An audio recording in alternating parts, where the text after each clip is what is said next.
What's up, everybody? Happy President's Day, and welcome back to another edition of Mr. Eric Reads. I hope you're enjoying the day off of school, but the weather is not really cooperating. But either way, hope you're having a great holiday. I got a book for you today. It's by Caron Lewis and Charles Santoso. It's called Ida Always. So, sit back, relax, and enjoy a President's Day tale. Bum bum ba-dum, bum ba-dum, ba-dum, ba-dum, dum. Right here on Mr. Eric Reads. Gus lived in a big park in the middle of an even bigger city. Buildings grew all around him and shifted the shape of the sky. Zookeepers poked in and out, and visitors came and went.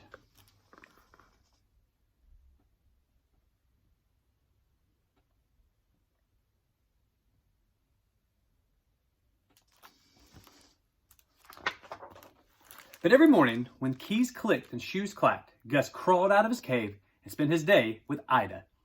Ida was right there, always. When Gus tossed the ball, Ida would catch it.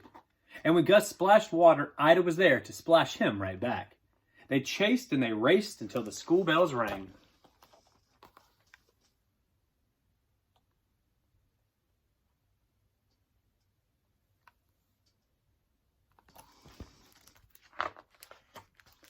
Then the two friends flopped onto their favorite rock while the city pulsed around them. Oh, I wish I could see it, Gus sighed. You don't have to see it to feel it, said Ida. Listen. And they heard buses groan and trucks rumble, police whistle, taxis honk, pigeons coo, people say, hey, wait, hey, yo, yo, yo, yo, hello, and children laughing. There's a city's heartbeat, and it's right there, right here with us, always.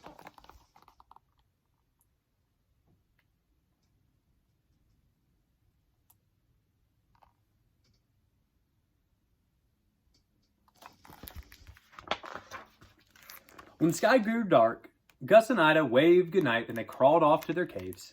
With the subways humming underground, they added to their snores, and the sounds of the city erupted.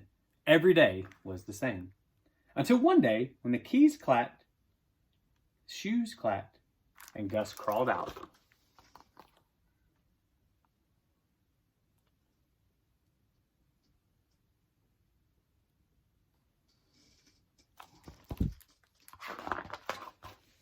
But Ida wasn't there. Gus lumbered to Ida's cave. He heard her breathing, coughing, snoring, sleeping. So he sat on the sunniest spot he could find and he waited. The coffee carts ground their beans and the squirrels squabbled over crumbs. Visitors shuffled in, keepers bustled about. Ida had never slept so late. Snow monkeys and taxicabs screeched. Ice cream trucks jingled. Still, Ida didn't come.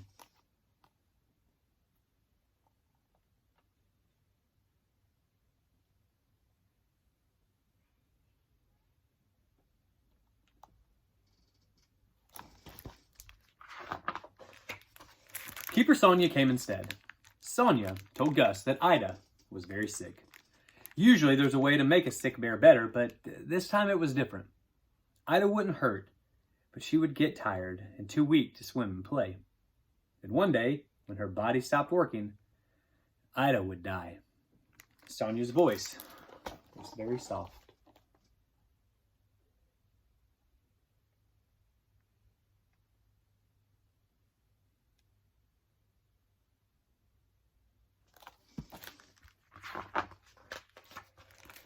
But the words felt rough to Gus. His insides churned, his chin shook, the sky rumbled, and Gus rushed to his friend. Don't go, he growled. Don't go, don't go, don't. And Ida growled right back. Together they stomped and they snarled. Their growls turned into howls so loud that they filled up the zoo, raising higher than the skyscrapers, scaring pigeons and surging towards the stars.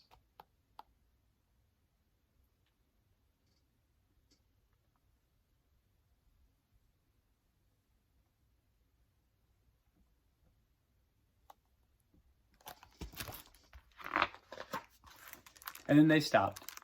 The two friends folded into one shadow and slumped quietly onto the rocks. Two bare noses sniffled, two bare breaths panted, two bare hearts echoed each other's beat.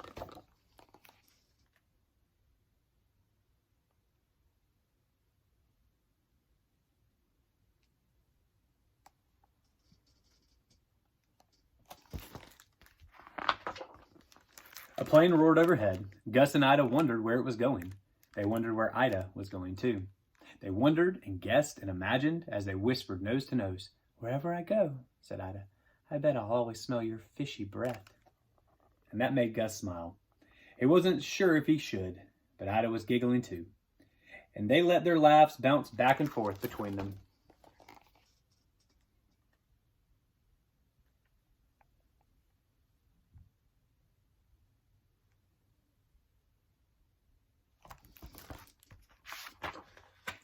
From then on, Ida spent most of her days in the cave. She slept a lot, but she didn't hurt. The keepers took good care of her. And Gus helped. He gathered her favorite toys and fishy treats, and he brought her visitors notes.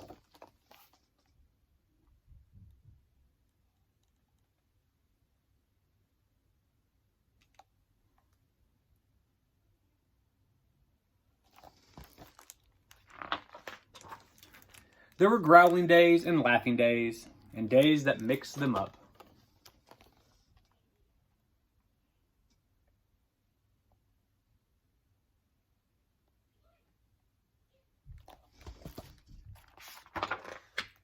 Sometimes Ida needed a moment alone, and sometimes Gus did too.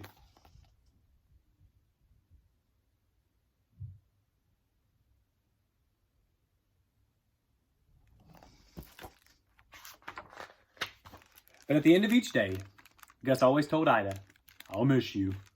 And Ida always told Gus, "I'll miss you too." They would cuddle until the sky grew dark and the lamps of the city clicked on. They would wave goodnight 1,000 times, and then they would wave some more.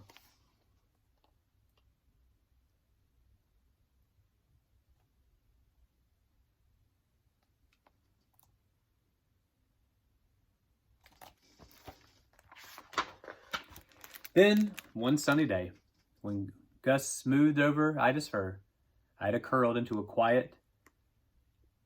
Her eyes fluttered shut, and they didn't open anymore. Gus pressed one last pat onto Ida's paw, and the papers shared the news. The city cried. For days, the zoo was filled with goodbyes.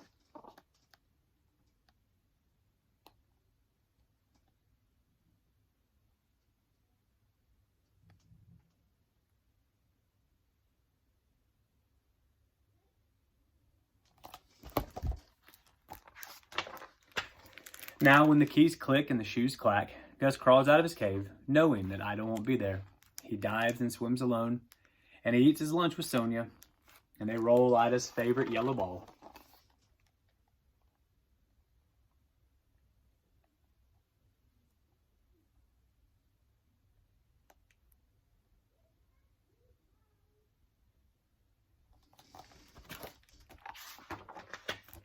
Some days Gus forgets, and he looks for Ida on her rock and in her cave behind the waterfall.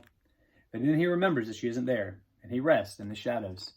But even in the shadows, the sounds of the city reach him. He hears the buses groan, trucks rumble, police whistle, taxis honk, pigeons coo, people say, "Hey, wait, yo, hello!" And the children laugh.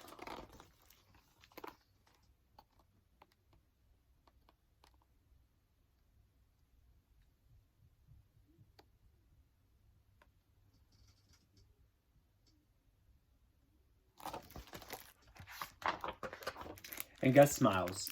He steps into the spot where Ida liked to soak in the sun, and he listens to the city pulsing all around him. And he remembers Ida said, "You don't have to see it to feel it." The sidewalks tap and the streets hum. And Gus's heart beats.